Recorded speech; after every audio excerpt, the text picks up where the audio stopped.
A iniciativa Podcasters Unidos foi criada com a ideia de divulgar podcasts menos conhecidos, aqueles que, apesar de undergrounds, têm muita qualidade tanto em entretenimento quanto em opinião. Por aqui você tem a chance de conhecer novas vozes que movimentam essa rede. Então entre lá no nosso Instagram, o @podcastersunidos, é só escolher e dar o play.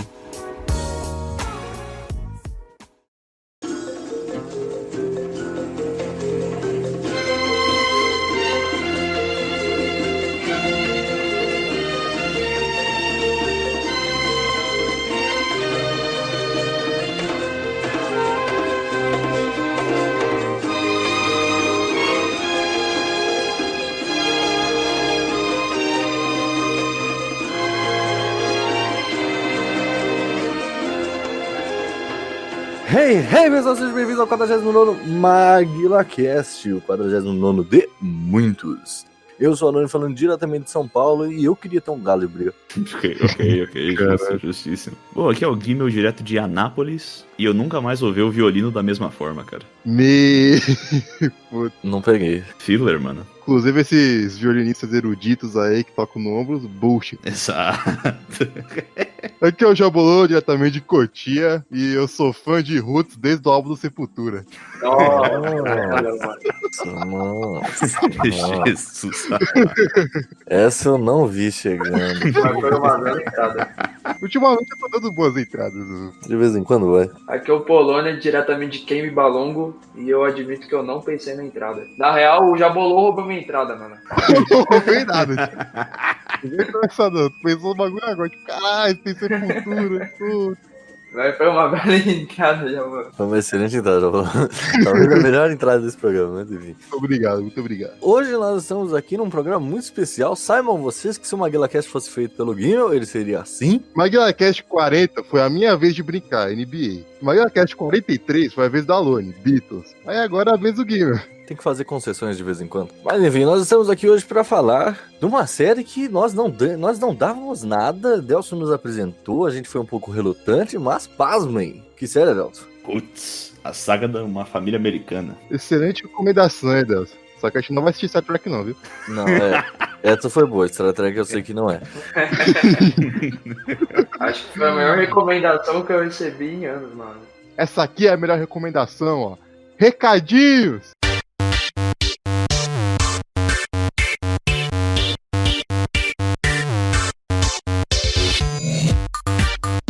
Muito bem, já falou que nós temos para avisar nesta semana. Se você gosta do MaguilaCast e quer ver a nossa produção continuar, você pode acessar lá a nossa página da campanha coletiva do Apoia-se, apoia.se/MaguilaCast, onde você pode conferir as nossas metas mensais, nossas metas de temporadas e as recompensas que você pode resgatar ao contribuir. Quanto mais você contribuir, mais recompensas poderá resgatar. Mas então já falou qual é a forma mais genuína de contribuição para o MaguilaCast? É compartilhando o programa que você gosta tanto para seus amigos, familiares, namorada, amante, esposa, papagaio, periquito, tartaruga, hamster, gato, cachorro, londo, cavalo, macaco, sagui, onça, borboleta, boi, jeca, catua, canarinho, sabiá, mico-leão dourado, peixe-boi, jacaré, escorpião, aranha, mosca na velha, velha fiar. Compartilhe com quem você conhece, espalhe o MaguilaCast, que assim você vai estar nos ajudando e muito. Exatamente, já falou, mas lá no apoia.se/MaguilaCast vocês vão encontrar todas as nossas metas de contribuição e as nossas metas mensais, porque nós precisamos pagar os nossos agregadores, precisamos fazer a manutenção e a evolução do programa. E você pode se perguntar, poxa, mas eu escuto o programa de graça. É verdade, para escutar é de graça, mas para manter o nosso feed não é. E lembrando que você pode ouvir o MaguilaCast em vários agregadores, como no SoundCloud, no YouTube, no Spotify, no Deezer, no Castbox, no Podbean e outros. E se você que está escutando tem um agregador que escuta com frequência e nós não estamos lá, você pode mandar uma mensagem cobrando-se da gente aonde, Guimel? É óbvio que no MaguilaCast em todas as redes sociais, no caso Twitter, Instagram e Facebook, onde vocês podem acompanhar posts exclusivos dos conteúdos que vão ser disponíveis no MaguilaCast, inclusive os teasers da semana, que são um pequeno trecho para você se interessar e poder compartilhar com o seu amigo e todas as figuras na qual o Jabolo mencionou, para eles terem uma ideia de como vai ser o podcast daquela semana. Não deixe de seguir as redes sociais do Maguila para ter conteúdos exclusivos e também saber sobre crossovers inéditos que acontecem nessa podosfera. E caso você acompanhe aqui só o MaguilaCast, que é a nossa produção principal, não deixe de acompanhar também os nossos blocos quinzenais, o Rapidinhas de segunda-feira e o Maguila Drops de sexta-feira. Isso mesmo, Jabolô, sendo o Rapidinhas um programa, como o nome já diz, rápido e simples, enquanto o Maguila Drops é em vídeo no YouTube, linkado com alguns dos nossos MaguilaCasts. Sem mais delongas, fique com o programa. Toca o programa aí, Jabolô do futuro!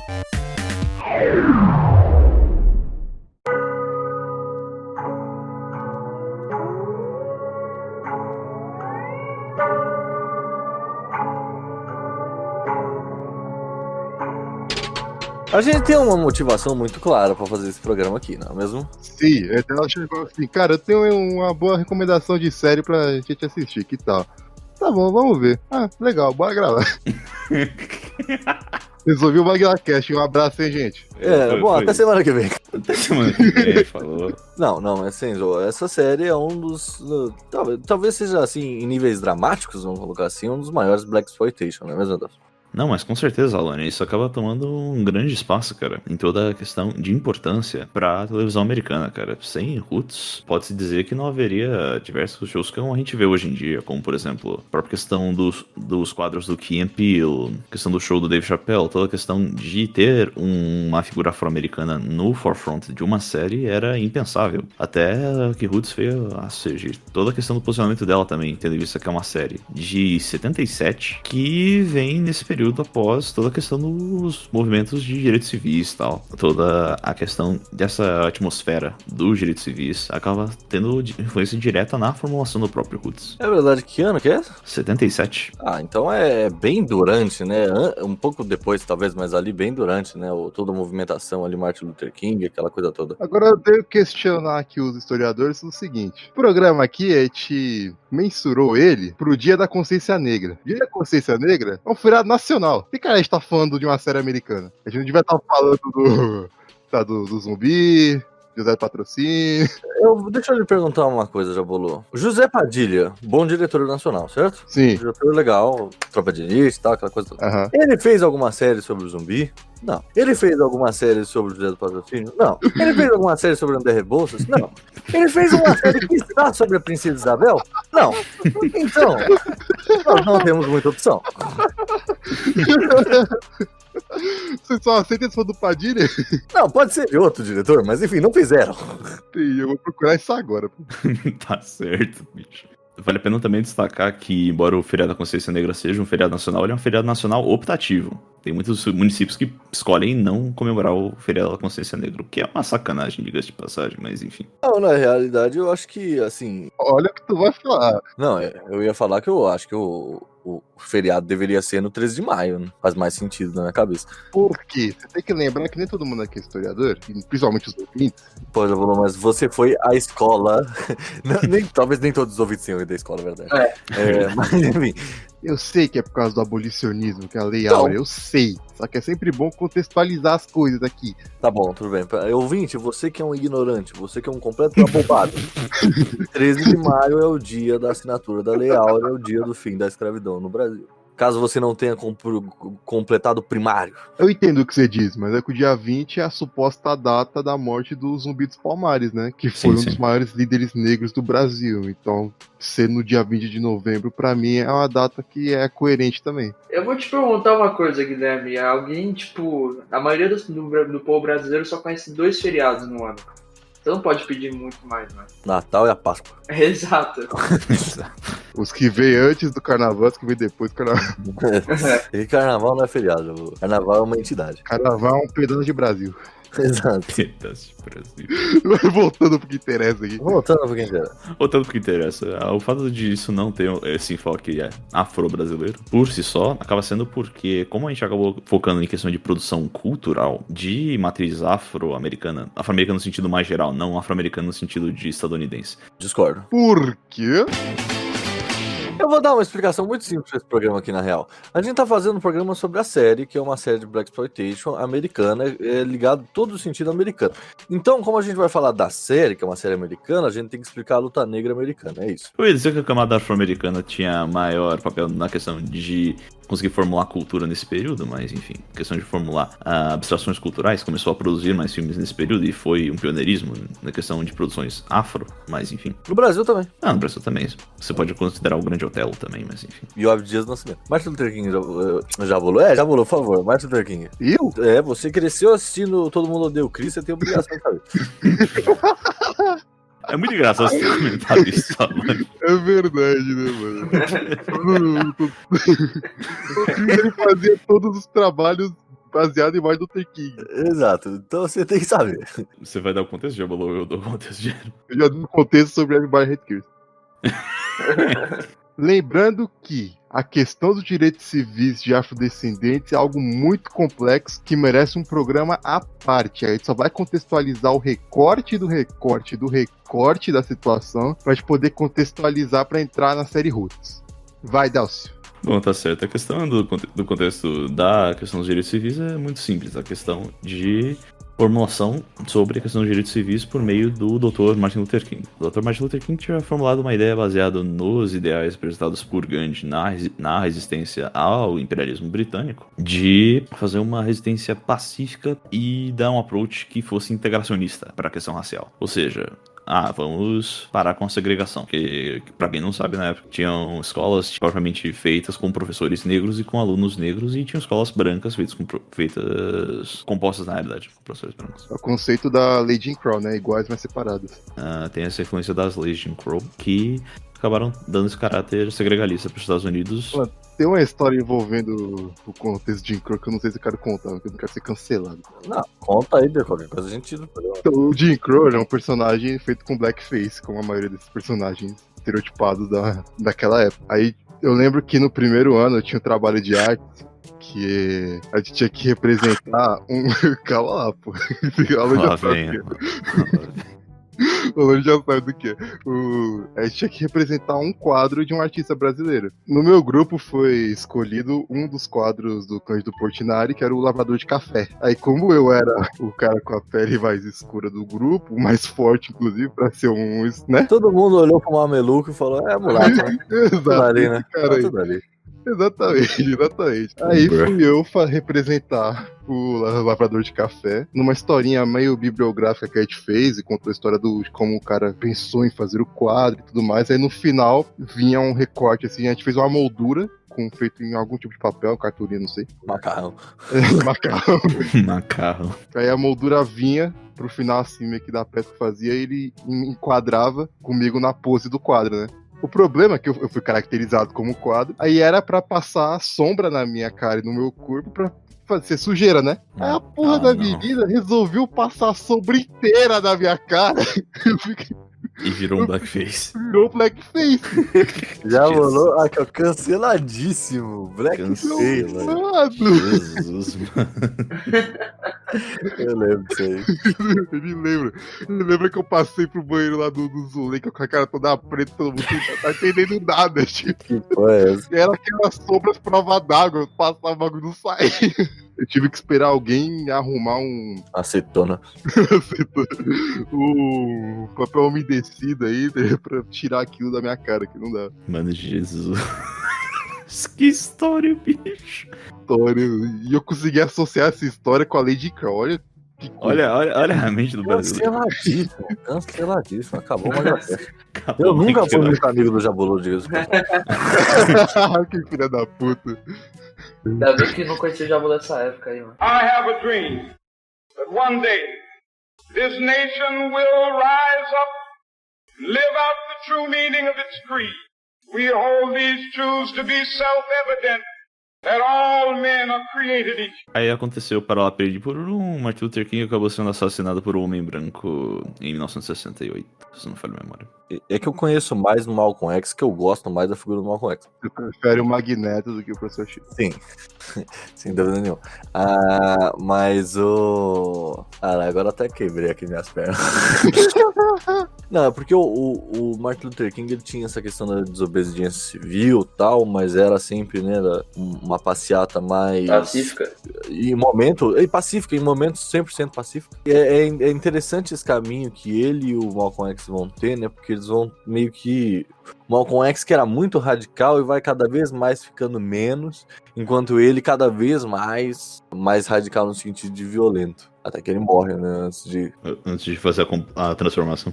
Exato. Realmente acaba tendo esse jogo de eixos entre os dois, mais pro final das vidas. O Malcolm X, por sua parte, conhecido anteriormente como Malcolm Little. Malquinho. Malquinho, nossa, mãe do céu. Entra no camburão, seu piadista de meia tigela. 3 pontinhos na carteira, né, vagabundo? Vai ter que responder no tribunal agora. Terceiro pontinho na carteira, viado. Terceiro pontinho. Nossa, é possível. Não, mas tá certo. O Malcolm Little acaba, depois de um tempo, sendo encarcerado, onde ele conhece a filosofia da nação do Islã, sendo na época, acho que já era chefiada pelo Elijah Muhammad, e pegava uma coisa muito interessante, É muito bizarra, diga-se de passagem. Enfim, em suma, ele pregava a segregação entre negros e brancos, tendo que em vista os negros com a base da religião do Islã, que na verdade não era bem assim, mas enfim. Ele achava que o Islã era a religião dos negros. Que era tipo a religião tradicional, assim, do povo negro. Até faz tudo bem, né? Muitas das etnias escravizadas eram muçulmanas, não todas, mas muitas eram, enfim, tal. Não, até não era nem boa parte, não, viu? Não era... Alguns, a galera da Gâmbia em geral. Teve uma galera, ok, tudo bem, é verdade, teve uma galera e tal, mas... O Kunta Kinte era, então pra mim é válido. Exato, o Kunta Kinte era, tal, aquela coisa toda. E ele achava que, olha, veja bem, a gente tem que pegar os estados do sul e ele se vai virar os Estados Unidos negro. Era um nacionalismo negro, né? Exato. É interessante que ele, eu não sei, nas biografias que eu já li dele, eu não achei nada disso, mas me lembra bastante as ideias que a galera tinha lá no século XIX, né, de criar levar os negros de volta pra África e tal, esse tipo de coisa. Caraca, tinha essas ideias? Existe um país, Jabolô, chamado Libéria. A Libéria era um estado americano que foi criado para levar os negros de volta pra África. É um movimento contrário do Brasil de embranquecer a população, né? Em vez de trazer branco pra cá, joga o negro pra lá. É isso. Exato. Mas não era nem assim segregacionista. O Lincoln, por exemplo, né, que acabou com a escravidão americana, aquela coisa toda, ele defendia essa ideia. Que ele achava que tipo, as marcas da sociedade não iam ser muito ruins para dos dois lados. Então é melhor reverter as coisas de alguma forma. Inclusive tem um bairro em Lagos, né, que é a antiga capital da Nigéria, que se chama Brazilian Town, né, que lá só tem descendente brasileiro. Tem uma cidade no interior do Indiana que se chama Brasil. Tem uma cidade no interior aqui de São Paulo que chama Americana também. Jesus. Não, mas peraí, eu tenho que falar disso aqui. Americana. Americana realmente é uma colônia de confederados. Que os confederados vieram pra cá depois que eles perderam a guerra. Sério? Os confederados vieram pro Brasil depois. Algumas famílias, né, claro. Caraca, mas a América do Sul só traz merda, né, mano? Naturalmente. É nazista.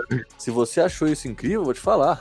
Eles fundaram lá a colônia americana, virou uma cidade, aquela coisa. E uma descendente desses imigrantes é uma das maiores roqueiras do país, a Rita Lee. Caralho! O nome dela, Lee, é por causa do general lá, que era até uma homenagem. Exato. Fica um abraço pros nossos ouvintes americanos. Bring about the complete independence of people of African descent here in the Western Hemisphere and first here in the United States. And bring about the freedom of these people by any means necessary. Depois que o Malcolm X tem um rompimento com a nação do Islã, ele acaba dando Não. Malcolm X vai a Meca. estrelando Chris Rock. Isso eu li na biografia dele, que eu dei inclusive pro nosso querido Gustavo, que não tá aqui porque não assistiu Roots. Autobiografia de mal? É essa que você tá dizendo? Não sei, cara. Foi um de bolso que eu comprei, eu li há muitos anos, eu não me lembro. E lá fala que ele ficou perplexo quando ele chegou em Meca e não tinha gente negra. Eram todos árabes ou brancos. Aí ele falou, tipo, caralho, como assim? Cadê a galera? E aí ele se tocou que não, o Islã não era religião negra. Enfim, acaba tendo esse choque de culturas e isso acaba dando uma abertura para que ele pudesse vir a trazer novos ideais pros Estados Unidos. Aí uma fatídica manhã, não lembro agora de qual dia da semana, acho que era um domingo. Aí acaba tendo um problema lá na sinagoga na qual ele estava fazendo um anúncio e ele acaba sendo morto. Acho que isso em 65, se não for a memória. Ele morreu antes do outro. Morreu 3 anos antes. Então, toda essa questão da dinâmica entre os dois e as mortes deles são relevantes pra gente trazer essa questão de como tem essa ausência de uma figura negra como líder da comunidade, uma figura negra que realmente representasse de maneira austera, digamos assim, os interesses da comunidade afro-americana. E isso acabou derivando. Mas tinha mesmo esse espaço vago? Porque tinha muitas figuras negras que tinham seu impacto gigantesco pela comunidade. Politicamente falando, não, cara. Sim, o máximo que você pode destacar nesse período, cara, de fato e verdade, seria o quê? O Reverendo Al Sharpton. Eu ia falar do Muhammad Ali, na verdade. Ok. Tinha figuras pop nesse sentido. Mas agora, Representatividade na política. exato, politicamente pensando é outra coisa. Tendo em vista esse vazio de uma figura prominentemente negra na política americana, acaba dando espaço para que o público norte-americano sinta-se desapontado, de certa forma, uma moral em baixa, digamos assim, que acaba tendo um efeito muito forte no próprio consumismo no afro-americano. Esse espaço consumista afro-americano acaba sendo achado quando Melvin Van Peebles consegue um financiamento da Columbia Pictures para poder fazer o seu clássico Sweet Sweetback's Badass Song, um filme no qual um protagonista negro acaba enfrentando um inimigo branco e acaba saindo vivo e vitorioso. O filme, que custou cerca de acho que ele custou menos de $1 milhão, se não falha a memória, acho que uns $200 mil, conseguiu faturar mais de dezenas de milhões. Então os estúdios começaram a perceber que tinha um público para isso. Mais do que isso, Adelso. Você está se esquecendo, Shaft 1. Naturalmente, Shaft, que é o primeiro grande longa, que também, que se não falha a memória, também é produzido. Não esquece, ele não é pela Columbia, ele é pela MGM. Mas ele acaba sendo produzido nessa época com uma budget bem melhor e acaba tendo bem mais acessibilidade, digamos assim. Acaba tendo um impacto tão grande quanto o Sweet Sweetbacks pra definir isso ainda no ano de 71. Grande filme de máfia aí. Ainda bem que sobre Shaft eu percebi que eu cometi um ato muito falho no programa de máfia, né? Eu sou um fãzaço de The Fresh Prince of Bel-Air. Aí eu fui rever alguns episódios essa semana e eu descobri que o Will Smith é o maior fãzaço de Shaft que existe, do 71. Caralho, que vacilo. Cara, isso é uma parada que eu sinto que eu deveria fazer. Rever essas séries que a gente cresceu assistindo pra pegar as referências que eles falavam. Porque a gente não faz ideia, né, cara? Sim. Não, sim, tem muita coisa que a gente ouve quando é criança, fica presa na mente, mas a gente não sabe como acessar aquilo ali de novo. Vendo a série de novo, a gente vê isso e começa a pesquisar. Aí a gente acha alguma nova significância. Tem na Netflix, eu acho que eu vou rever. Vou fazer isso. Enfim, com todo esse movimento, a gente acaba tendo o advento de novas figuras. Novo ar dentro da moral afro-americana, com esses protagonistas negros no cinema, fazendo filas gigantescas, etc. Panteras Negras, depois da morte do Martin e do Malcolm X, não meio que talvez não tenha assumido essa pegada de ser tipo líderes partidários e tal. Acho que eles nem tiveram chance, né? Porque eles foram totalmente perseguidos pelo governo americano. Eles foram completamente dizimados. Acabou, a desilusão foi só em 82, tá ligado? Panteras Negras, eles hoje têm, né, todo um lance e tal, toda uma mística em cima deles. Mas na época eles não eram muito bem vistos, até pela comunidade negra. Porque eles eram meio gangues. Eles eram assim, bem radicais. Lembra? Até no o Forrest Gump brinca com isso, né? Aquela cena engraçadíssima. Tá o puta negão no tamanho do armário falando com o Forrest e ele olhando pro lado assim. Eu acho que é uma das melhores cenas do Forrest Gump. Excelente. É que eles ganharam muita força e tipo conhecimento, né, com um gesto lá dos corredores norte-americanos, né, que fizeram Põe pra cima. Sim, teve muito ativismo nos esportes, cara. Isso aí continuou bem, relativamente forte. Até hoje, a gente sempre olha o movimento Black Lives Matter é totalmente uma derivação de todas as transformações que tiveram no Partido dos Panteras Negras. É legal que Panteras Negras vem da Segunda Guerra Mundial, né? O nome. Eu não sei. Você não sabia disso? Não. A lei de Crow também impactava no militarismo, né? Tinha as companhias separadas, segregadas entre brancos e negros. Aí você tinha o Batalhão Blindado 761, que o apelido deles era Panteras Negras. Eles tinham um estilo já parecido com o que o grupo ativista ia adotar depois, né? Jaqueta de couro, óculos escuros, eles já tinham meio essa pegada, só que eles eram militares.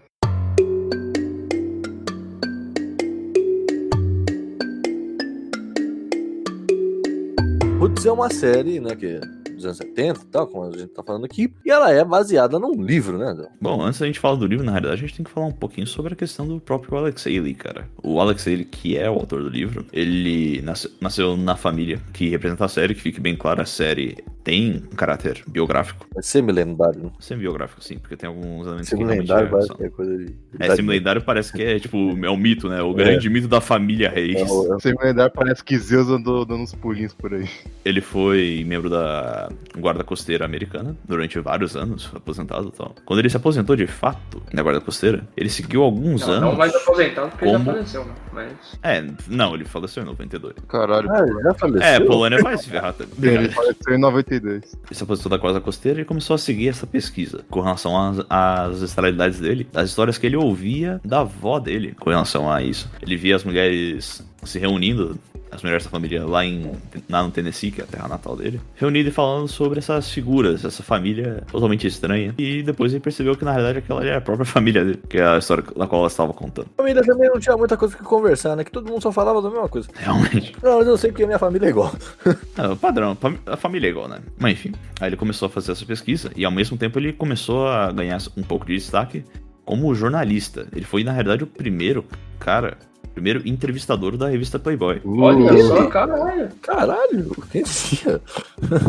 Mas antes da Playboy virar pornografia. Na verdade, ela já surgiu como coisada, né, bicho? É que tinha uns artigos masculinos, então acabava sendo contribuinte ali, né, bicho? Ele fez uma entrevista pra Playboy do próprio Martin Luther King, na época. Caramba. Uma grande entrevista, né, diga-se de passagem. Inclusive, ele conheceu o Malcolm X na época que ele tava na Nação do Islã. E diga-se de passagem, ele foi responsável por redigir, enquanto Malcolm X editava sua autobiografia. A autobiografia de Malcolm X foi escrita por Alex Haley. Caramba, ok. Pois é, o cara tava ali, do lado dos caras. Quem diria? Tava muito ativo durante a produção do livro dele, durante essa época dele como entrevistador. Ele era uma figura realmente brilhante nesse campo. Durante o processo de produção do livro, é interessante porque ele sempre foi da Guarda Costeira e sempre teve essa figura de reminiscência ao redor do navio. Ele tava ancorado em um lugar durante uma época, numa festa dos seniors, o que for, e ele tava tendo um bloqueio criativo na escrita do livro. Ele tava com o livro parado já havia meses e tal. De tanta angústia, ele foi até o Pier, até ali Como assim? Isso já o Roots? escrevendo Roots, durante o processo de escrita. Ele ainda não tinha terminado. É lógico, uma chaproca de 600 páginas. Ele acabou indo até a popa e pensou, e isso em alto mar. Ele pensou em se jogar, porque a angústia dele era tanta que ele queria terminar a vida dele. Caralho. Caracas. Escritor é tudo louco, meu. E segundo diz a lenda, ele ouviu uma sequência de vozes dizendo pra ele não se jogar, porque ele tinha o dever moral de terminar aquela história. Era só o policial chamando ele atrás dele. Não. Filha da puta. Tá essa porra aí, maluco. Vocês não vão tirar o brilhantismo dessa cena, ó. Foi o Kunta Kinte que falou no ouvido dele. Coach minha história. Kunta Kinte, o Chicken George, Kizzy, todo mundo. Ele ouviu um cacarejo de galo.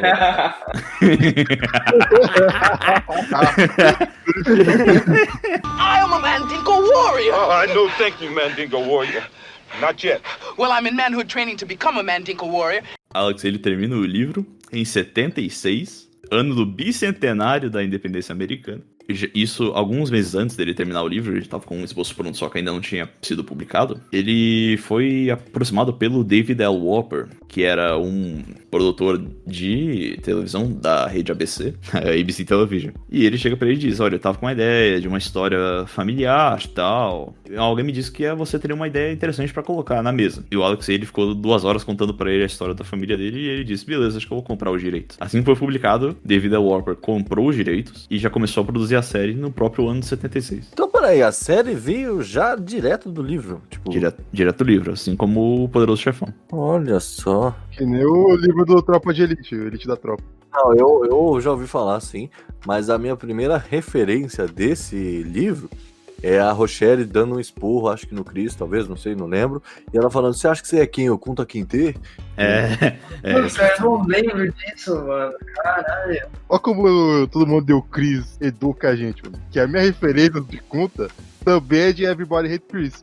Só que é daquele treinador lá de futebol do Tatália que pega o Chris ajudando o quarterback nas lições de casa. Aí ele fala alguma coisa, tu desmereceu toda a sua linhagem toda lutando pra você, pra sair da escravidão, e você faz o quê? Desmerece o próprio Kunta Kinte. Verdade, Eu não lembra dessa lembro cena. dessa Eu cena. não falo com essas palavras, mas é algo assim. Sim, tá nesse caminho. Aí, beleza. O livro, na realidade, que começa sendo um big sucesso, começa a vender e tal, acho que vendeu mais de milhões de cópias nos Estados Unidos. Começa, assim, a produção da minissérie. David L. Warper começa a dar o casting em alguma galera e tal. E assim, péssimo, diga de passagem. Ah, tá louco. Tá bom. Cara, não, mas a parte ali do Chicken George jovem não dava, não. Podia ter Não, arranjado. mas só ele, pô. O resto é tudo bom, cara. Mas aquilo ali pra mim marcou muito, cara. Eu gosto de reclamar das coisas. Ninguém percebeu que você gosta de reclamar das coisas. E o Kunta jovem e o Kunta. Eles não tem nada a ver uma coisa com a Não tem outra. nada a ver, porra. Mas, considerando que o Kunta, velho, é o John Amos, nós pode deixar isso meio de lado. Inclusive, eu não vi o Kunta adolescente. Porque eu não vi o primeiro nem o segundo episódio. Você não foi atrás, ô filho da puta?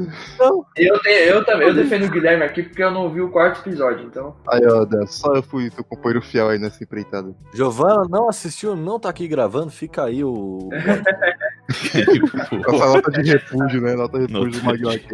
Não escutem. Não, para com essa porra. Não, aí já é demais. Aí já é demais. Escute, meu querido Cinef, um abraço, Giovana. But, Ela não quis gravar. Bud não quis gravar, mas tudo bem. Respeito a decisão dela. Exato. pau no cu do Guilherme. Esse pode ser o lema do Maguila Cash, mano. Pau no cu da lã. Philip, don't you see? This the land of the two bob. I'm Mandinka Warrior. Aí começa o casting, cara.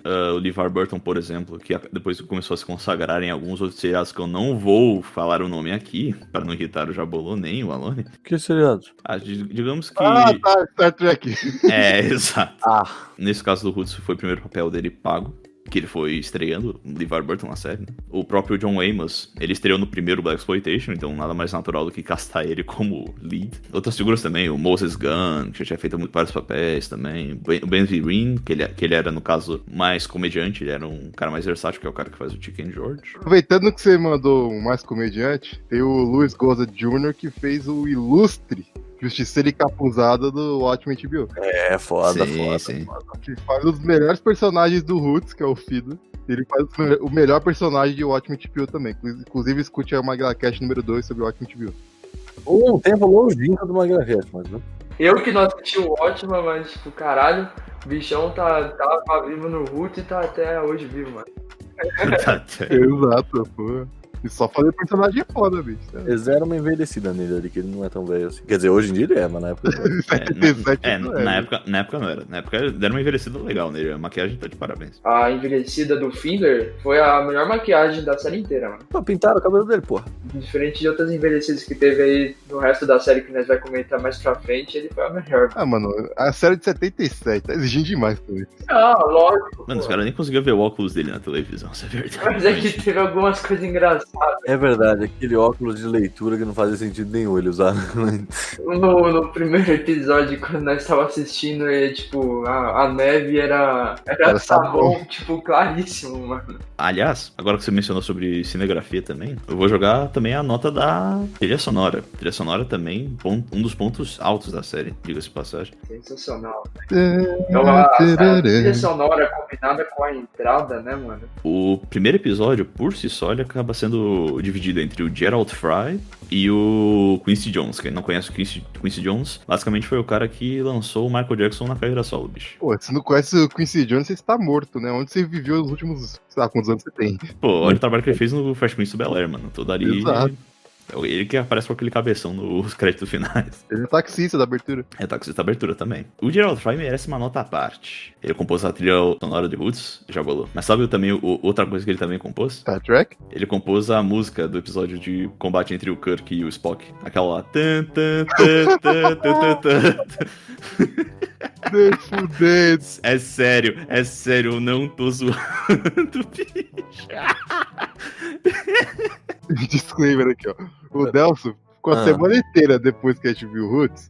Pô, não, mano, que eu tenho uma revelação aqui importantíssima pra fazer sobre Roots. E a ligação que tem com Star Trek. É essa? Caralho. Essa é a revelação, mano. Que lixo, é por isso que eu não gosto de Star Wars.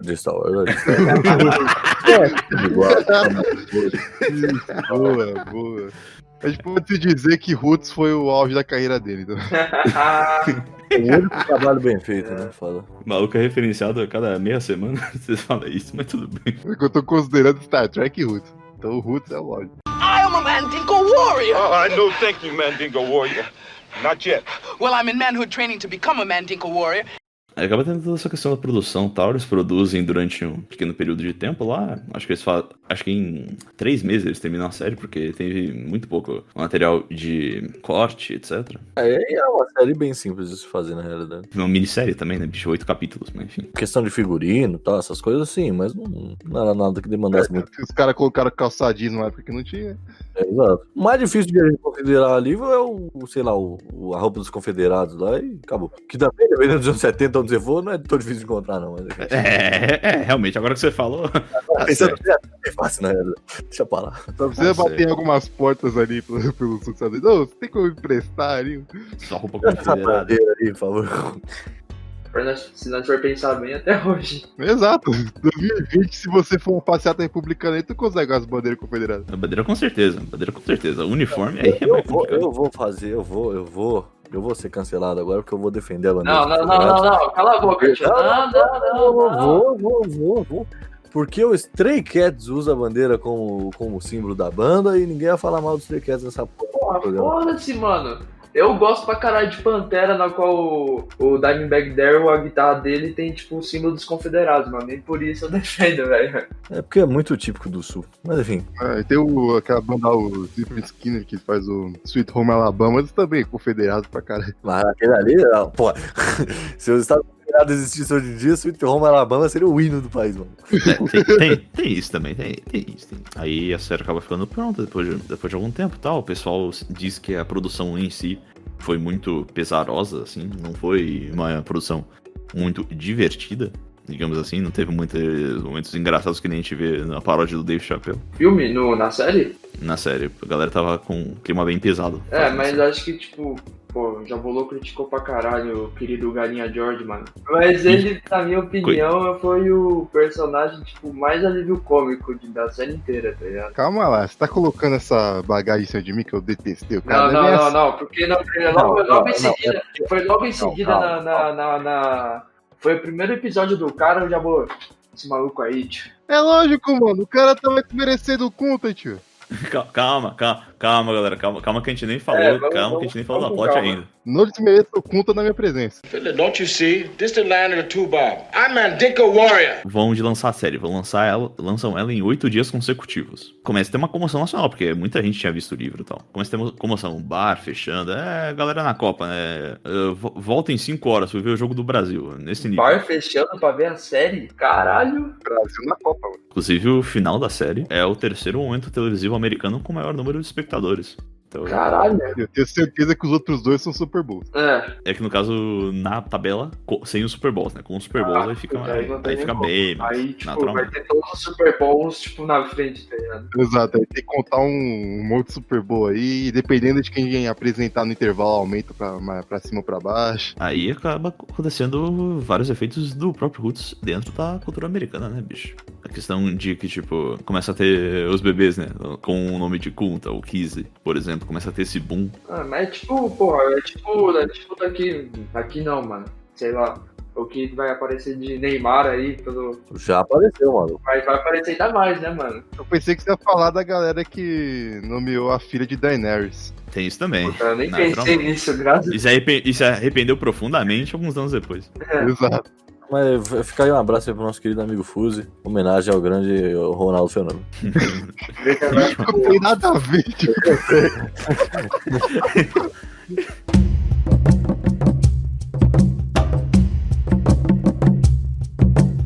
Alone, me ofende muito você não ter pego a melhor parte do Kunta Kinte, que foi o episódio 1 e 2.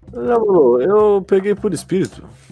Por espírito. Mano, eu Caraca. vi que a série era diferenciada quando logo na primeira cena que eu entrei e comecei a assistir com o grande amigo Gimel e grande amigo Jabolô, mano, tinha o O.J. Simpson correndo, velho. Eu já olhei e falei, caralho, o bagulho deve ser bom mesmo, mano. Que vacilada, bicho, na moral. Aí, Alone, tá vendo que você perdeu? Tu perdeu o O.J. Simpson correndo atrás do Kunta Kinte. Que merda. Não, mas eu vou falar um ponto negativo da série, hein? Mas, pô, calma lá, mano, mas nós mal entrou na série direito e já tá querendo falar mal, velho. Sim, aqui eu sou assim, aqui nós fala mal mesmo. Não, na verdade, isso foi um ponto negativo. Mentira, eu falei de uma forma burra, porque não é um ponto negativo. É porque durante a série é um ponto negativo, mas depois, no final, isso é tudo Já sei o que é, time skip. Sim, porque o Jabolô, por exemplo, não começou gostando do Chicken George, porque a gente passou 4 episódios com o Kunta. Aí veio um time skip.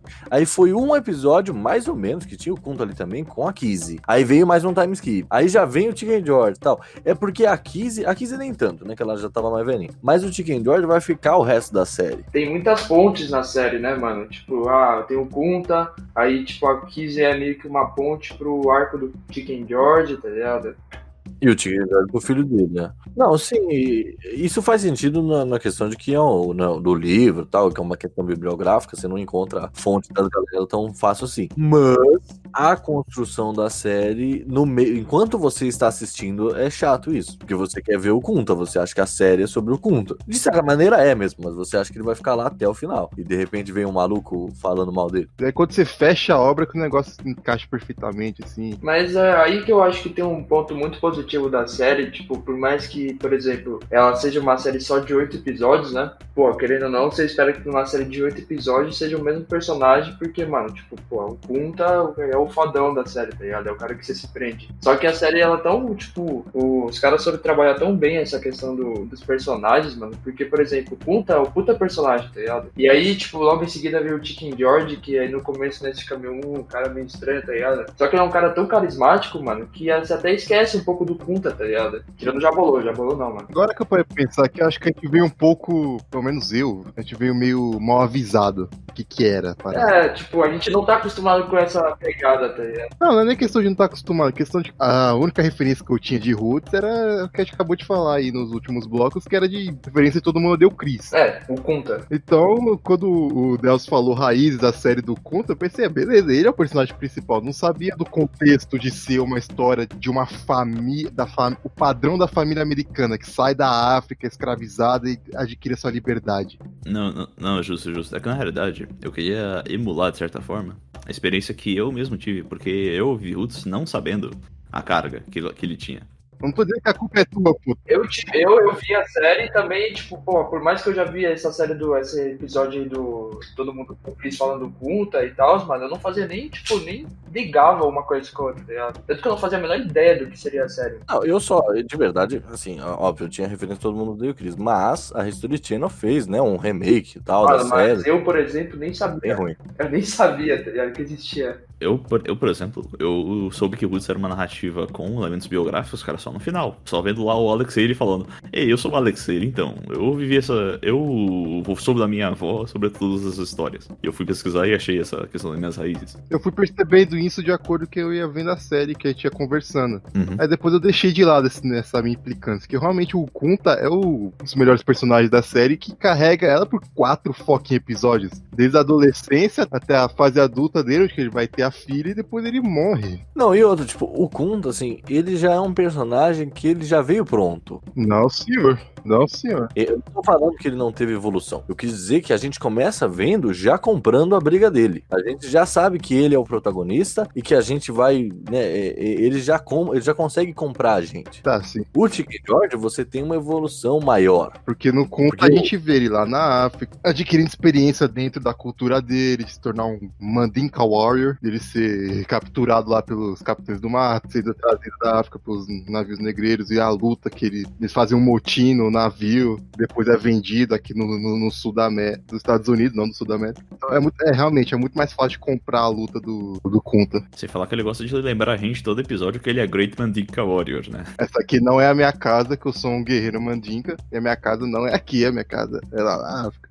Aí fica uma crítica aqui a sério, hein? Porque se ele é um guerreiro mandinga, como ele diz, e muçulmano, né? Ele deveria falar em árabe, que no caso é É que na verdade eles têm a própria linguística, né? Embora ele seja muçulmano, ele tem a própria língua mandinka. Você tá exigindo demais de uma série americana, mano. Especialmente na década de 70, mas... Exato, mano. Licença poética, mano. Ouvir o Kunta falando em inglês deixa muito mais palatável. Inclusive, se você tivesse visto os 2 primeiros episódios, você ia perceber que todo mundo tá falando inglês, mas na hora que faz a transição do grupo dos negros que foram capturados falando pros brancos, ninguém tá entendendo nada. Nenhum entende o outro. Ah, eles falam inglês lá na África também. Eles falam inglês que é uma série americana, né, o tonto? Não, tudo bem, eu entendo. Ok, tudo bem. Não, mas é muito engraçado, cara. Isso que o Jabalô comentou. Especialmente na parte lá que ele tá com o Fiddler. E ele começa lá pra oferecer um pedacinho de tocinho pro Kunta chega lá. Grits, dummy. Fica todo aquele esquema. Tem toda uma transição dele aprender a falar inglês, né? Que é engraçado que o Fiddler começa a falar 1 milhão de coisas e o Kunta que tá atrás da carroça com a cara de cu, tipo, mano, não tô entendendo nada, tipo. Sim, isso aqui é uma carroça. Carroça. É muito engraçado, especialmente depois, que ele até criou um joguinho, né, com o Kunta, né? Que é isso que eu vejo na árvore e tal. Esquilo na árvore, enfim. Aham. É a velha fia. É a velha fia. Vai na fia. I am a Mandinka warrior. No, thank you, Mandinka warrior. Not yet. Well, I'm in manhood training to become a Mandinka warrior. Eu tenho que admitir, mano, que, tipo, o Kunta, talvez pra 80% do pessoal que assistiu a série, é o personagem preferido de todo mundo, mas, mano, o cara que eu mais gostei mesmo foi o Chicken George, mano. Justamente por ele ser o cara, tipo, mais, tipo, malandro, tá ligado? Ele é um cara que se assemelha mais com, tipo, o brasileiro, tá ligado? Ele é o Zé Carioca do bagulho. Exatamente, ele é o Zé Carioca, mano. E é legal que, em contraste, o filho dele é um cara muito mais serião, tá ligado? É um cara muito mais, tipo... Mais centrado, né, mais quieto. O outro filho é burro. É, o outro filho é meio virtuado da casinha.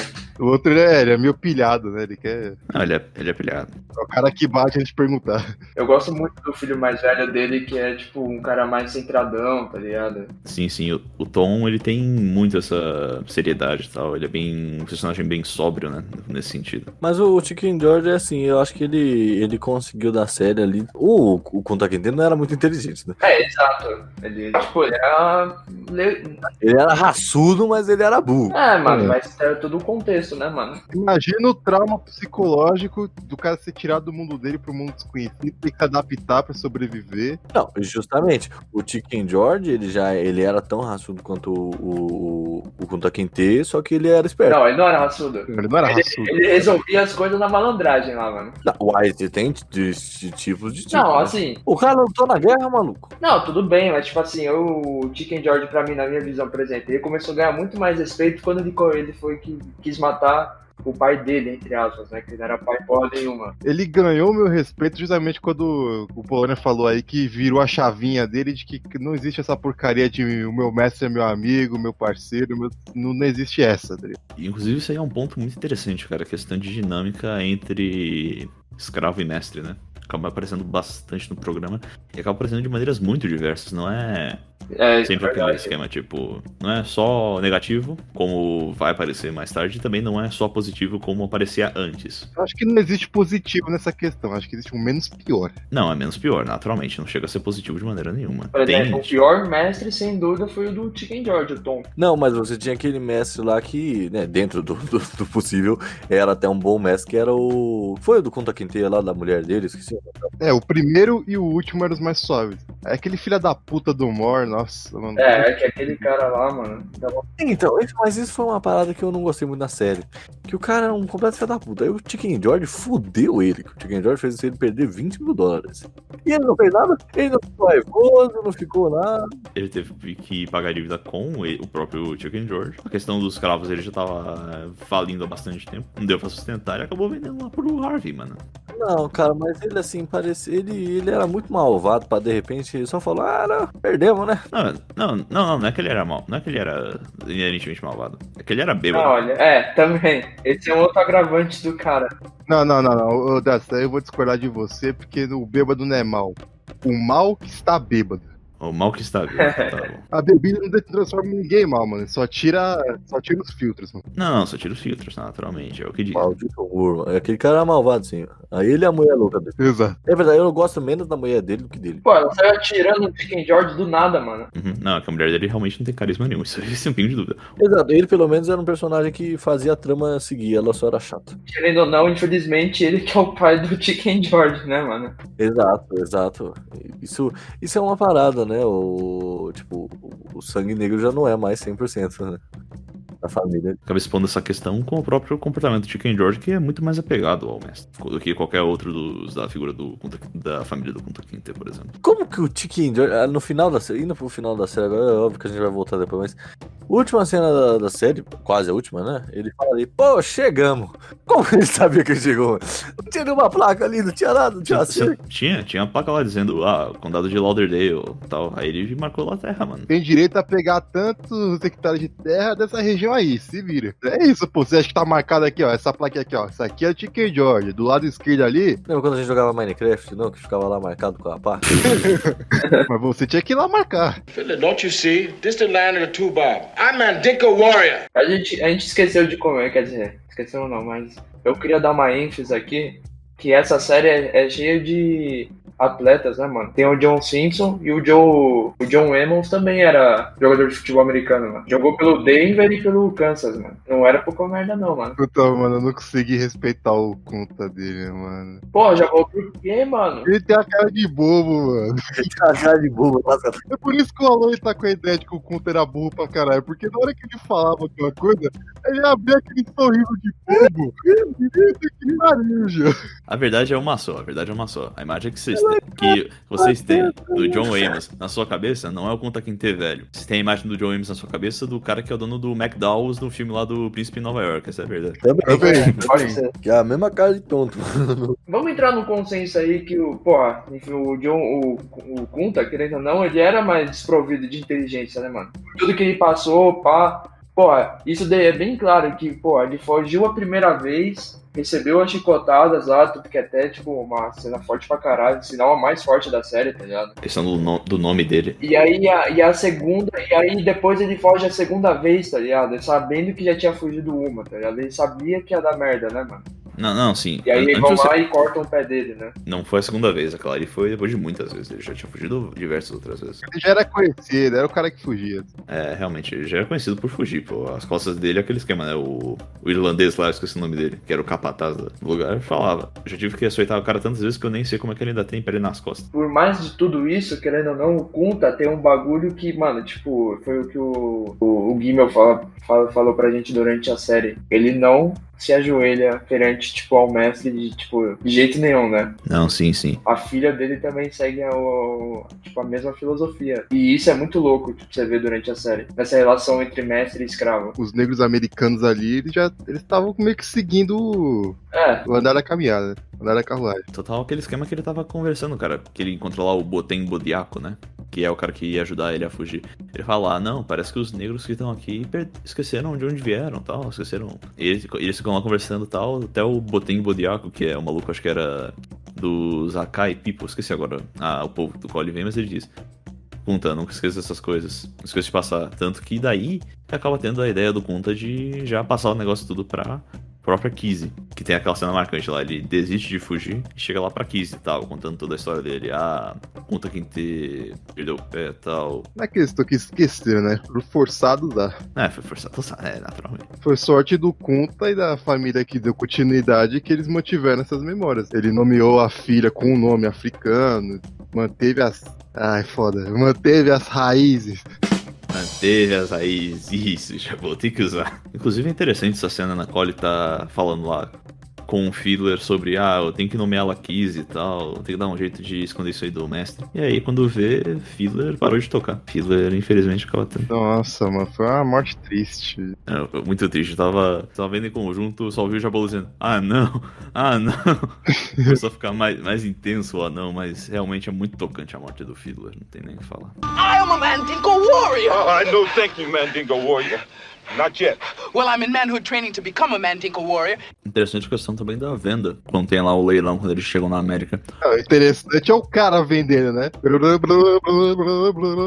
Insano aquele negócio lá, os caras, esquema tipo de leilão, mano. O cara falou um monte lá, sem entender nada, velho. Oh, I have 50 over here, 50, 55, I'll go 55. I've got 50, 55, look at me, 60, you'll give me 70, 75, 50. I got a 70, 70, you'll give me an 80 over here. 115 once. Até o Kunta fica olhando pra ele, né? Muito legal. Porra. Cara, eu fiquei pensando, mas será que o Liminha faz um bagulho desse pra animar? Caralho, isso. Aquilo ali é entretenimento, né? Não tem lógica nenhuma, né? Nenhuma. Essa questão do leilão é muito interessante também. Mas na realidade, um negócio que eu pessoalmente achei muito interessante de ser representado na série é a própria dicotomia entre o capitão e o Sr. Slater, da galera do navio. Sim. Sim, muito bem lembrado. Você tem o capitão, essa figura que costumava lidar com carga e tal, acabou sendo a primeira vez que ele tá viajando com escravos. Então mostra em primeira mão, do ponto de vista, no caso branco, né, como seria a mentalidade de um capitão indo nessa situação, pela primeira vez fazendo essa jornada. A mentalidade de negócio, né, de econômica também. Não, totalmente. O pessoal só fica falando, o que tem de errado com um pouco de ganho, um pouco mais de dinheiro na carteira. E em compensação você tem lá o Mr. Slater, que participou de 18 expedições. O cara tá calejadíssimo. Exato. Em relação a como manejar e tal. Tanto que o capitão, ele vem totalmente cru, assim, ele está estranhando muito como é que funciona a parada de como agir com os negros lá dentro do navio negreiro e na África enquanto estão sendo capturados. Ele estranhou por muito tempo a situação, até que ele se rendeu, né? Até que ele se rendeu, coitado, acaba perdendo a alma naquilo ali. Pois é. Que é o Slater, né? É o Slater. Que o Slater fica toda hora atiçando o capitão. Pô, mano, a gente tem aqui esses escravos aqui, pô, muito tempo no mar, você não quer uma pretinha aqui pra animar aqui o seu ânimo, não sei o que, deixar ela ali no seu aposento. Que esse é barriga, né? Esse aqui é um navio cristão, navegado por um capitão cristão, não vai ter esse tipo de coisa aqui não, eu sou casado, caralho, mas no final ele se rende, filha da puta. Como todo branco da época era filha da puta. Naturalmente, o capitão pelo menos tinha uma fagulha de querer ser honesto. Esse é o esquema. O cara era totalmente honesto até entrar no navio. Eu nem sei se encaixa nessa situação, mas tem uma frase no começo do Tropa de Elite que não é o caráter que diz como é que um homem age, sim onde ele se encontra. Não, acho que não se encaixa nessa situação, mas... Não, muito porque tem toda essa questão, o Slater no final acaba morrendo, e o capitão decide que nunca mais vai trabalhar com isso aí na vida. Sério? Eu não lembro disso. O capitão ficou desgostoso. Não, eu lembro que ele tava fudido, que ele tava doente já. Tem isso também. Eu lembro que a gente tava assistindo o primeiro e segundo episódio aí, nas partes do navio negreiro, e eu lembro que eu tava torcendo a cada momento, mano. Eu quero que tenha rebelião e mate esse filho da puta. Vamos lá, vai, rebelião. Mesmo sabendo que não vai ter, que tem foco em 6 episódios depois, o cara tem que chegar na América de qualquer jeito. Pois é. E eu tô lá, não, mano, mate esse cara, mano. Vai, motim, vai. Motim. Inclusive tem uma cena que eu gosto muito, mano, que é quando eles são negros de diferentes tribos, algumas até inimigas, e eles começam a se unir quando eles estão ali algemados, eles começam a gritar que são uma única tribo. O wrestler lá falando, homens algemados juntos são irmãos. Nossa, é muito forte, bicho. Muito forte essa parte. Quando eles são levados pra cima, estão tomando aquele banho sádico que os brancos estão dando neles. Uhum. Totalmente sádico. Pra quê, né? Enfim. Totalmente. Aí eles estão pilhados, eles começam a bater os pés e a cantar, ficar olhando com uma maior cara de pilhado pros brancos. São uma cena assim, muito, muito icônicas pra mim, durante essa trajetória do navio negreiro. Pena que tem a cena mais galhofa nisso aí, que é aquela parte, né, que tinha os musiquinhos lá em cima, o cara tocando o tambor tambor com o bagulho de madeira e o outro ali tocando a sanfona e o cara Tem com um o olha tambor pro bate outro, no cara da dá uma sanfona. porrada, né? É muito engraçado. Só faltou fazer o sound effect do Chaves, né? Sim. Sim. Philip, don't you see? This the land of the two bob. I'm Mandinka Warrior. Lado bom é que a gente tem o júbilo no final, né? Todo aquele esquema de Chicken George fazendo a emboscada. Eu brinquei, né, antes do final. Se o Kunta Kinte não aparecer na batalha final aí, eu vou ficar puto com essa série. No final teve batalha final mesmo. Ele só não apareceu. Não parece. Engraçado que eu pensei que em vários momentos o Conta ia se render, assim, ia deixar essa ideia de fuga e de todas as suas raízes. Mais ou menos, ele, né, não é que ele deixa a ideia, mas ele vê que Quando não tem ele tem a filha dele, a Kizzy, ele meio que tipo, pô, não é minha casa, mas essa é minha família. Ele literalmente fala isso, essa aqui não é minha casa, mas você é minha mulher, essa aqui é minha filha, então eu vou ficar por vocês. Essa aqui vai ser minha vida agora porque eu tenho vocês e não porque eu quero. Sim.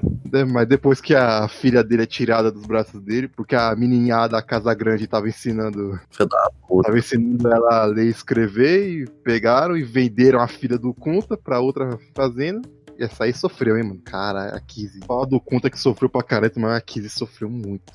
A Kizzy, coitada da Kizzy. Nasceu e morreu escrava. Nasceu, morreu escrava, foi separada dos pais, foi estuprada pelo dono da nova fazenda. Teve o filho dele. Nossa, pelo menos ela teve uma pequena vingança da Missy Anne no final.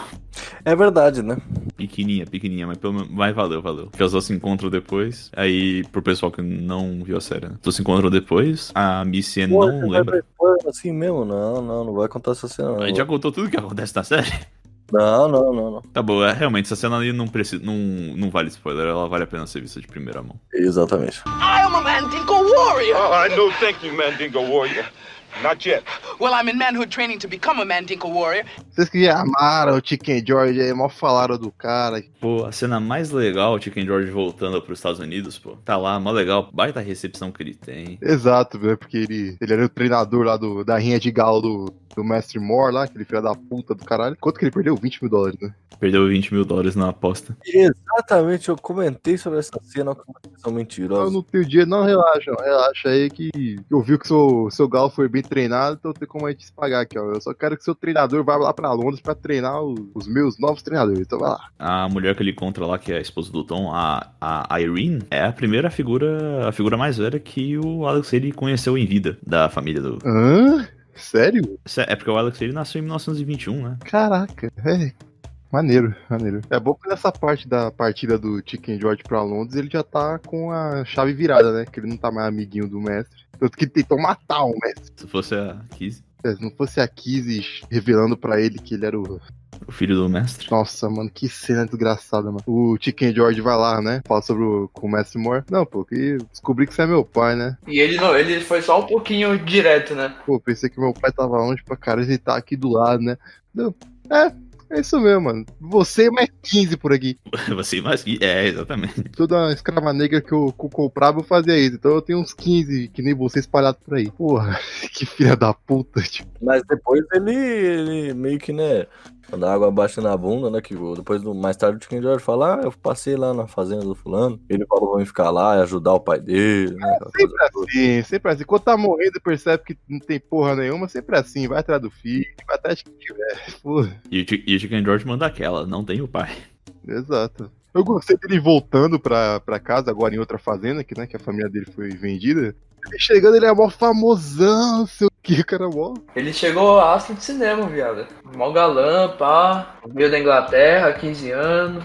Casaquinho vermelho, luvinha de pelica. Pô, tava um partidão, pô. 60 e poucos anos e tava aí. Um partidão é ótimo. 65 anos lutando na guerra, maluco. Depois de ser expulso lá da Virgínia. Mas agora, tipo, uma pergunta aqui pra vocês. Quem que foi, tipo, o antagonista máximo da série, mano? O antagonista? O Homem Branco. Ué, não tem... Não, isso aí é mas, fácil. Pô, certo, tudo bem, mas tô falando, tipo, os personagens, tá ligado? Pô, antes de você falar isso, Polônia, é interessante destacar o único homem branco de caráter da série, o Old George. O Old George, é verdade, ele é um personagem. O amiguinho da galera, exato. O Mini Rambo. Verdade. Ele foi um cara que eu fiquei com muito medo dele virar a casaca no final, mas ainda bem, não foi o caso. Ele poderia, por ser um maluco que tem um parafuso a menos, mas... Ele é meio louco mesmo. Mas, Não, mano, acho que ele é um cara simples, mano. Ele não tava dentro de como funcionava ali o sistema entre brancos e negros. Não, sim. Tanto que aquela A cena. galera virou amigão dos filhos lá do Chicken George. eu lembro daquela cena que o Tom, né, o filho do Chicken George, fica até surpreso, né, que ele fala, pô, mas não tem escravo lá de onde você veio? Ele, não, lá é todo mundo branco, pobre. Entendeu? Muito hilária a cena que ele tá lá dizendo, então você vai pedir pro Luiz, vou te ensinar a ser capataz, você pede pro Luiz pegar uma água ali. Ele fala com a maior educação, ei Luiz, por favor, você poderia pegar uma água ali pra mim? É legal que os negros têm que ensinar ele a ser capataz, mano. Mano, essa cena é fantástica, mano. Que os caras começam a simular da forma mais irônica possível. Sim. Sim. Ah, mas essa... Todo aquele esquema lá do Luiz. Por favor, não me chicotei. Eu já mereci pegar uma água, tá demorando demais, senão eu vou te prender. Ah, mas essa pede pra outro cara, eu tô cansado demais. Muito caricato. Daí ele dá uma chicotada no chão assim, ok, mestre, ok, daí ele pega. Até começa a dançar, né? Que ceninha, bicho. E a cara do Billy Rumble com a cara de cu, né? Caralho, porra. Pô, você tá me pedindo pra ser mal, bicho. Não, mas respondendo a pergunta, Polar, né? Eu acho que o meu antagonista, né, que eu mais gostei, no sentido de ser antagonista, foi o último. A galerinha da Ku Klux Klan. Eu sei, o cara da loja de conveniência, né? É. O Lloyd Bridges lá, esqueci o nome dele. Porque ele, tipo assim, é o sujeito mais odiável, tá ligado? De todos, ele é até mais odiável. Assim, pô, é foda, mano. Mas ele é até mais odiável do que o próprio... Mor. É. Por mais que o Mor seja tão odiável quanto também, tá ligado? Mas o Mor, ele só era um dono de escravo, ele era como qualquer outro dono de escravo. É. Aquele cara não, aquele cara era filho da puta mesmo. Pô, aquele esquema lá, querendo a toda risca fazer o Chicken George, mesmo sendo homem livre, servir uma água pra ele. Ele ainda ficou rindo, né? Não, cadê seus papéis? Talvez o que seria o maior antagonista seria o Coisa, né? O branco que era amigo dos negros. Puta, sempre falo, esqueço o nome Por dele. que ele seria antagonista? Porra, porque ele traiu, ele é amigo... Se ele tivesse traído, entendeu? Se ele tivesse traído, talvez ele ficasse, entendeu? Sim. Não, sem dúvida. Se o Old George tivesse traído. Pô, mas era complicado o Old George trair, mano. Tipo... Pô, mas teve um momento que eu achei que ele ia trair real, mano. Eu também achei. Ele tava com a cara fechada ali, tava quase encarnando o Rambo mesmo. Não, sim. Justo. Graças a Deus não traiu, né? Aí, na real, ele, querendo ou não, ele acaba chicoteando.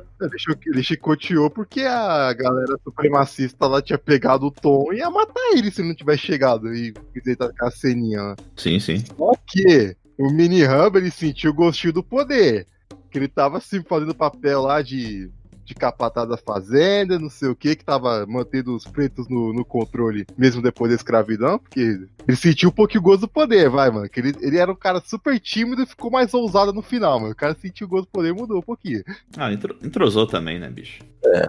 Mas acontece isso, né, mano? Olha o tanto de que eles passaram juntos também, né, bicho? Ele lá com a esposa grávida pedindo comida na porta e depois mudou com a esposa. Deixa eu comer aqui, mas lembrando agora, tem minha esposa grávida lá fora. É, tem isso também. Essa cena foi um pouco bizarra, mano. Ele chegou, tô com maior fome, não sei o que. Aí do nada ele chegou, eu tô aqui comendo e tal, mas tem uma má notícia. Minha esposa grávida tá lá fora. Pode chamar ela? Por que você não chegou logo com a esposa grávida? Ia ser mais fácil de conhecer, bicho. Philip, don't you see? This the land of the two bob. I'm Mandinka warrior. Você citou aquela cena do Chicken George, do cara forçando o Chicken George de oferecer uma água. Na verdade, ele pede pro filho dele, né? Não, ele pede pro filho dele e depois pede pra ele. Depois pede pra ele. Eu quero que esse velho aí me sirva água. Eu gosto dessa cena por causa do seguinte, mano, é muito simbólico. Que o supra-sumo da justiça qual é? Que todo mundo é inocente, a não ser que prove o contrário. Uhum. Na realidade dos negros daquela época e de hoje também, é justamente o contrário. Você é culpado até que se prove a inocência. Sim. E isso justamente por causa dessa cor dessa pele. Você é escravo até que você me prove o contrário, por causa da cor da sua pele, porque você é negro, então não tem como você ser um homem livre. Você é escravo. É muito interessante já você ter mencionado isso, que conecta com o primeiro episódio. O segundo episódio. Na parte do leilão, que os caras estão comentando de como eles estavam. Como eles tinham os servos, que eram escoceses, aí eles conseguiam fugir fácil da Inglaterra e tal, porque eram de qualquer cor. Essa galera não dá porque dá pra reconhecer na própria cor deles que estão fugidos. Exato. Ficou muito mais conveniente pra eles, como tem esse caráter que acaba sendo econômico, mas que tem totalmente essa via racial como sendo a prioridade. É bizarríssimo. Impressionante como isso aparece. I am a Mandingo warrior. I know, thank you, Mandingo Warrior. Not yet. Well, I'm in manhood training to become a Mandingo warrior. Mas você não respondeu, Edelcio, a minha pergunta. Qual é a sua pergunta? Seu antagonista preferido. Eu não diria um favorito, mas eu diria o que mais inspira a ser um antagonista é o próprio Mr. Slater, na minha opinião. Porque ele é a figura que é o supra-sumo do mal, aquela série. Supra-sumo do mal. Caralho. É sim. Ele é um filho da puta mor mesmo. Acho que o Mor pra mim tá em primeiro, pelo histórico de estupros contra a raça negra que ele tem, seguido dos ex-confederados, ó. Ex-confederados não. Dos confederados, né? Ex-confederados. Eu considerei que uma guerra civil tinha acabado, era isso, mas realmente não é. Eu ainda fico com o Slater porque ele é mal até com gente branca, pô. Era ele lá dando uma surra no maluco só porque ele deixou uma... Só porque não, né? Porque era uma baita de uma ofensa, mas ele deixou cair uma escrava pra fora do navio. Ele começa a dar uma surra totalmente poderosa no... Porque é como se ele tivesse perdido uma pilha de dinheiro, tá ligado? Como se ele tivesse perdido uma mercadoria, tá ligado? Exato. Philip, don't you see? This the land of the two bob. I'm Mandingo Warrior. Comentando um pouco mais sobre essa questão da série com seu caráter mais real, digamos assim, é interessante ver essa questão da diferença quando todo mundo vai embora pra ocupar aquele espaço lá no Tennessee, que o Old George vem junto. E até hoje, inclusive, tem um documentário sobre o pós-Roots. Como assim o Old George vem junto? Foi ele que comprou o bagulho? Não. O George comprou o bagulho. O Old George. Ah, não. George, sim, é verdade. Desculpa. No Chicken George era velho, eu confundi as bolas. Sim, acontece. Trocando as bolas, acontece mesmo. Ele acaba indo junto. E até hoje, mostrando no documentário a reunião das famílias dos Haleys, a parte da família Moore, né? A parte branca e a parte negra. Os dois acabam tendo reuniões anuais e tal. Eu acho muito interessante como ainda se manteve essa questão de união entre as duas partes, cara. Isso... Eles tiveram miscigenação entre as duas? Não sei, vai que o neto casou com uma neta. Eu não sei se chegou a ter isso, cara. Não aparece muito disso no documentário, mas aparece a questão de que as famílias continuam juntos, cara. Tanto a parte que derivou do George, quanto a parte que derivou do próprio Old George. Pô, da hora isso. Isso é bem legal. Outra coisa, isso na verdade é mais da época da produção. Todos os atores lá têm uma excelente memória do Alex Haley, como sendo essa figura divertida, tal, sempre com bom humor, etc. O próprio LeVar Burton conta que quando eles chegaram a ter a viagem até a Vila dos Mandinka, alguns atores foram, embora a maior parte foi gravada realmente na costa da Geórgia, se não falha a memória. Costa da Geórgia não, porque a Geórgia é continental, mas na costa de um estado vizinho da Geórgia, não lembro agora. Acho que era Carolina do Norte, na realidade. Enfim, porque eles foram lá pra ter a inspiração de como fazer o espírito da série baseado naquele ecossistema, digamos assim. Uhum. E a partir disso, o Alex Haley disse pro LeVar Burton: olha, essa viagem aqui eu sei que ela tem uma significância muito forte pra você, é a sua primeira vez como um ator profissional. Eu acho que essa viagem é muito significante pra você como um homem afro-americano. Eu acho que você poderia compartilhar isso com a sua mãe. E o LeVar Burton disse que não tinha dinheiro pra bancar a passagem da mãe. No dia seguinte, o Alex Haley tinha comprado a passagem pra mãe dele, pra ir junto. Olha, que da hora. Todo mundo sempre fala muito bem dele, muito generoso e tal. Uhum. E até hoje tem essa... Acho que de vez em quando o neto dele ainda aparece publicamente e tal, falando sobre a questão do pai e tal. A família dele continua crescendo, digamos assim. Alex Haley continua tendo essa importância. Mas realmente a maior importância que acaba derivando do Roots, como a gente já comentou aqui um pouco também, é a própria questão das séries afro-americanas, cara. O maior exemplo disso, na década de 90, por exemplo, o show do Arsenio Hall, tendo um talk show cujo host é negro. Já é uma das maiores vitórias que acabam vindo do Roots. Aproveitando que você falou isso, não tinha o show de variedades do Jackson 5? Tinha, é verdade, tinha um show de variedades do Jackson 5, é verdade. Antes disso, então, não sei se foi antes disso, mas tinha. Não é que Roots foi o primeiro show com um protagonista negro. Principalmente porque teve os Jeffersons, teve alguns personagens no próprio Hatfields e McCoys. Mas foi o primeiro show cuja majoritariamente o cast era negro. Os Hatfield e McCoys, qual você tá falando? O mais recente? Se for, não tem não, tenho certeza que tem. Não, recente não. O Hatfield e McCoys aí do History? Não tem não. pra todos os ouvintes, não vejam o remake do History. Bem ruim mesmo. Eu lembro de ter assistido primeiro que a série, na época eu já achei chato. Eu vendo a série eu vejo que é bem ruim mesmo. O SBT ainda fez o favor de dar uns cortes malucos. Aliás, digo-se passagem, excelente dublagem pra série. Eu gostei. Não, a dublagem é divertida, Tem Dá pra personagens ver. que são bom. O Hank Capeta Hatfield é bom, a dublagem dele. Na verdade, tá falando da redublagem do Woods, mas enfim. Ah, tá. Foi mal. Ah, sim. O Toby que já tava achando bobão ficou mais bobo ainda. Tipo. O Toby barra conta quinteiro, velho. Essa dublagem no conto é muito engraçada. Foda, mano, de quando deve ser essa dublagem, mano? Deve ser do quê? Dos anos 80? Porque ela não encaixa na labial, mano. Não encaixa. Não, com certeza não. A primeira coisa que eu reparei, mano, tipo, sabe, a gente viu 5 minutos do Roots dublado. A primeira coisa que Mas, porra, a dublagem daquela época era assim, né, cara? A primeira coisa que eu percebi, e isso que eu sou um cara fanático por dublagem, eu amo a dublagem brasileira. Pra mim a melhor é tipo, pelo menos aí uns 70% de qualquer coisa. Pra quem não viu, o MaguilaCast 30 e pouco aí. Vai estar jogado em vários MaguilaCasts aí, eu falando disso. Mas não encaixava na labial, mano. Que porra é essa, velho? É muito engraçado, mano, esse bagulho. Pior que a gente tinha visto, né, no dia, que tinha sido, tipo, originalmente transmitido pela Globo e depois ser passado pelo SBT, né? E aí a gente ficou lembrando também que, tipo, a gente ficou tentando identificar, mano, quantos desses dubladores fizeram novela mexicana? I am a Mandingo warrior. No thank you, Mandingo Warrior. Not yet. Well, I'm in manhood training to become a Mandingo warrior. Indo para os finalmentes do programa, eu queria fazer duas questões aqui, que são as duas questões mais importantes da mesa esta noite. Qual é o personagem favorito de vocês? E não precisa ser necessariamente o mesmo, mas qual daqueles ali, se tivesse continuado tentando, teria conseguido escapar? Pô, eu já respondi essa pergunta durante o programa, mas... Não tá respondido. Não, eu Ken George justamente por ele ser o cara malandro e tal.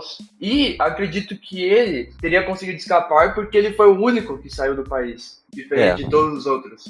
Ele, querendo ou não, ele teve meio que... Não é facilitada. Justamente por ele ser um cara um pouco mais malandro que os demais, né? Mas o Chicken George é monstro. Edelcio, meu querido Gimel, você que nos trouxe a recomendação maravilhosa dessa série. Por favor. Bom, cara, eu diria, isso é uma coisa que eu mantenho desde a primeira vez que eu vi a série. Claro que tem toda a questão da construção da própria família do Kunta e tal, isso é a coisa mais importante da série, que é a questão da família. Mas eu acredito que o Kunta, se ele tivesse ido com o Boten Bodiaco, poderia ter potencial de escapada, cara. Mas, em questão de meu personagem favorito, de facto, da série, eu diria que é o próprio Chicken George. Peraí, você não vai citar o Rita? Realmente, agora que você jogou essa ideia, realmente não posso deixar de colocar o Filler como excelente personagem, cara. Aí atingiu no coração, né, Nelson? Não, é porque a perda do Filler eu já vi 3 vezes, mas continua recente.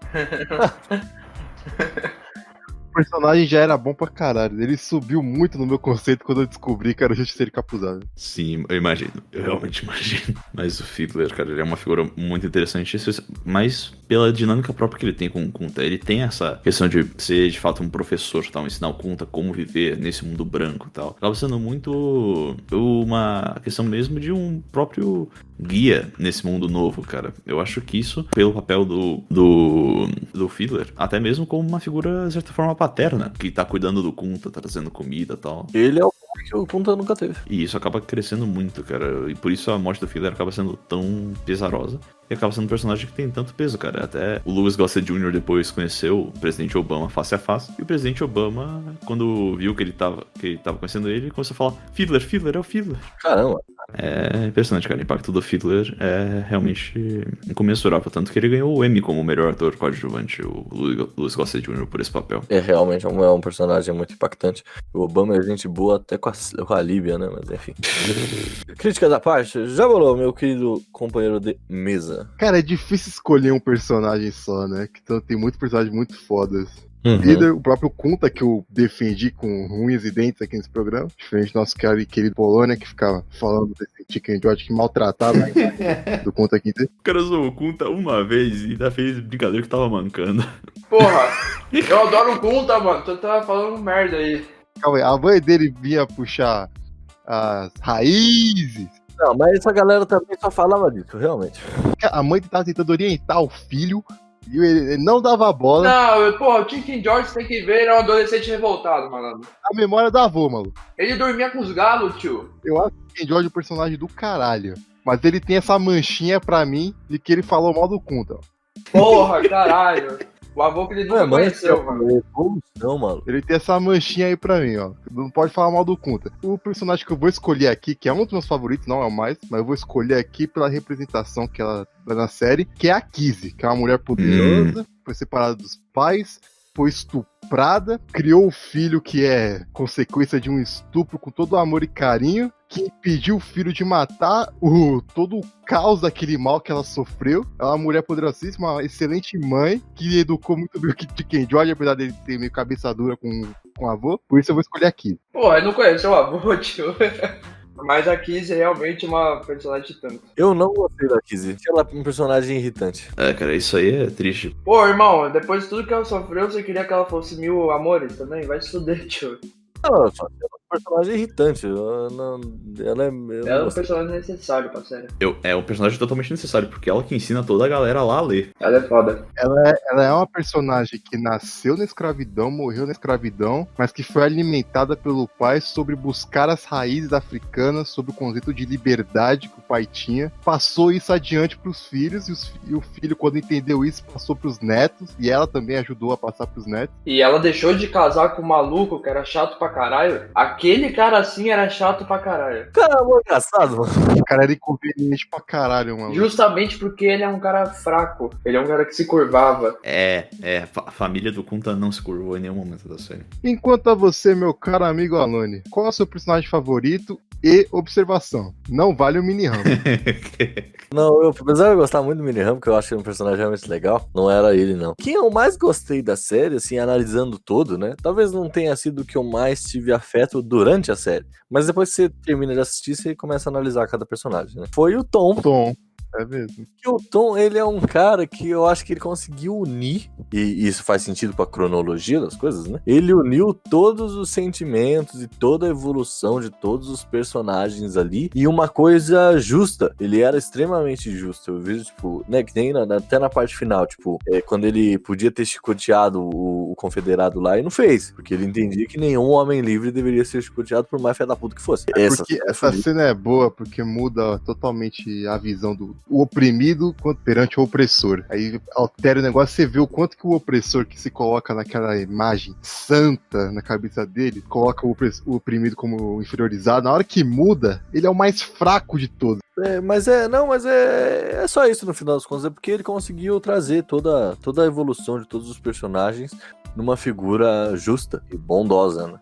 Sim. Inclusive tá aquela cena que tá lá o Lewis dizendo: por que você vai deixar esse homem branco entrar aqui? Eu não quero ele aqui. Aí o Tom até chega: quem?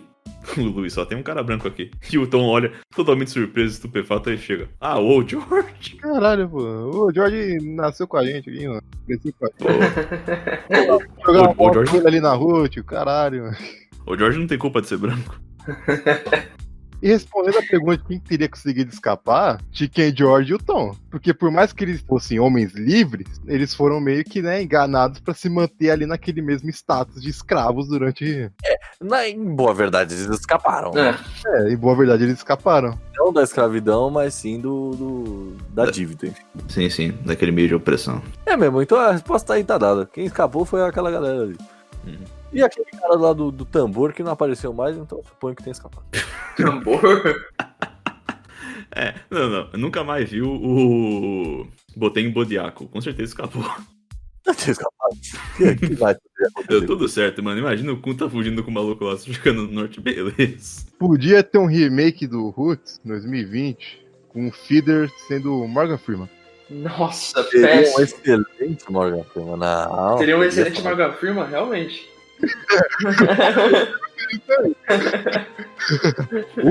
O Kunta Kinte seria o Shaquille O'Neal, mano. Nossa! Não! O Toby seria, não? Puta que tu, velho. Caralho! Eu.